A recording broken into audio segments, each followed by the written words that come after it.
Hi అండి. ఈరోజు నేను 2 శారీలకైతే కుర్చీలు సరిగా రావడం లేదని కస్టమర్ చెప్పిందండి. అలా చెప్పినప్పుడు ఆమెకు నేను ఈ విధంగా కుట్టానండి. అదేంటంటే ఇవి పట్టు శారీస్ కాబట్టి బార్డర్‌లో కలిసే క్లాత్‌ను నేను ఈ విధంగా హాఫ్ పట్టు ముక్కలను తీసుకొచ్చాను. 2 ముక్కలను 2 శారీలకు 2 ముక్కలను తీసుకొచ్చానండి.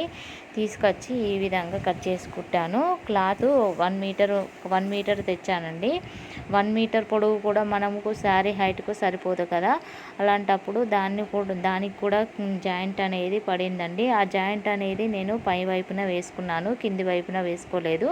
అంటే పైనకు మనం శారీని నడుము దగ్గర ఫోల్డ్ చేస్తాం కదా! ఆ ఫోల్డ్ చేసే పైన వైపున నేను ఆ పైన అతుకు అనేది వేశానండి.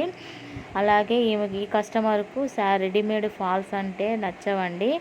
ఆమెకు జాకెట్ పీసులను కట్ చేసి ఈ విధంగా ఫాల్ అనేది రెడీ చేసి కుట్టాలి. అలా కుడితేనే ఆమెకు నచ్చుతుందండి. రెడీమేడ్ ఫాల్ అనేది అస్సలు వేసుకోదు. నేను ఈ విధంగా జాకెట్ పీస్‌ని అనేది కట్ చేసి ఈ విధంగా ఫాల్ అనేది రెడీ చేసుకొని పీకో చేస్తాను. అలా అయితేనే ఆమెకు సాటిస్ఫై అవుతుందండి. ఇంకొక శారీ కూడా ఉందండి. మరి మీకు కూడా ఇలాంటి కస్టమర్లు వస్తారా ఫ్రెండ్స్? కామెంట్ ద్వారా తెలియచేయండి. ఇంకో శారీ అయితే ఈ శారీ అండి. Blue colour sari. దీనికి కూడా నేను హాఫ్ పట్టు ముక్కను మీటర్ క్లాత్ తెచ్చి ఈ విధంగా జాయిన్ చేసి కుట్టాను.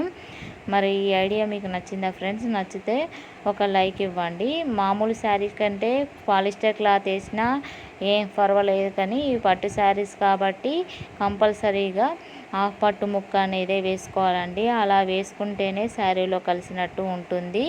మనం ఒకవేళ చీరను పైకి కొంచెం చీర అనేది కొంచెం కనబడ్డా కూడా అందులో కలిసిపోతుంది. వేరే ముక్క వేసామని కూడా తెలియదు. ఈ విధంగా హాఫ్ పట్టు ముక్కలు అనేది వేసుకుంటే ఈ శారీకి కూడా నేను ఫాల్ అనేది ఈ విధంగానే రెడీ చేసుకున్నాను. ఏంటంటే మీటర్ ముక్కను ఇలా శారీ ఫాల్ హైటు లెంత్ ఎంతుందో చూసుకొని ఈ విధంగా రెడీమేడ్ ఫాల్ అనేది రెడీ చేసుకున్నాను. మరి మీకు ఇలాంటి కస్టమర్లు వస్తారండి?